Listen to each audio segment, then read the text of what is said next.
আজকে তোমাদের হোলি প্রতিযোগিতা হবে। তোমরা সবাই রং এনেছো? ম্যাম, আমার কাছে তো টাকা নেই, তাই আমি রং কিনতে পারিনি। কোনো সমস্যা নেই, তোমার বন্ধুরা তোমাকে রং দেবে, ওদের কাছ থেকে চেয়ে নেবে। ঠিক আছে ম্যাম, তো কখনই ওকে রং দেবো না। হ্যাঁ, আমিও। হ্যাঁ, তো সবাই শুরু করে দাও। ঠিক আছে ম্যাম, আমি এখন শুরু করে দেই। এই তো আমার প্রায় রং করা শেষ। ভালো করে করি। আদিয়াত, আজকে তো আমিই জিতবো। আমি তো অনেক সুন্দর করে আর্ট করেছি। না, আমি জিতবো। এই তো আমার আর্ট করা শেষ। আমারও আর্ট করা শেষ। হ্যাঁ, ওরটা এখন আমি নষ্ট করে দেবো। হ্যাঁ, এটা তুই কি করলি? তোরটা এখন নষ্ট করে দেবো। দাঁড়া, আমিও নষ্ট করে দেবো। ওরা যে কি করছে, আমারটাই তো সুন্দর। এই তোমরা দুজন ডিসকোয়ালিফাই। তোর জন্য এটা হলো। যা, এখন কি হবে? আজকে তো আমিই জিতবো। আমারটা অনেক সুন্দর হয়েছে। তোমাদের দুজনের রং জিসুকে দিয়ে দাও। তো আমার প্রায় আর্ট করা শেষ। আমিও আর্ট করি। টাইম শেষ। আমার আর্ট করাও শেষ। ম্যাম দেখেন আমার আর্ট। ম্যাম, এটা আমার আর্ট। রেশমি, তোমারটাও সুন্দর হয়েছে।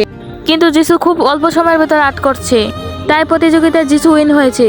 Thank you ma'am. কাকাকে ভালোবাসো নাকি মাকে ভালোবাসো? মাকে ভালোবাসে থাকলে লাইক সাবস্ক্রাইব করে দাও।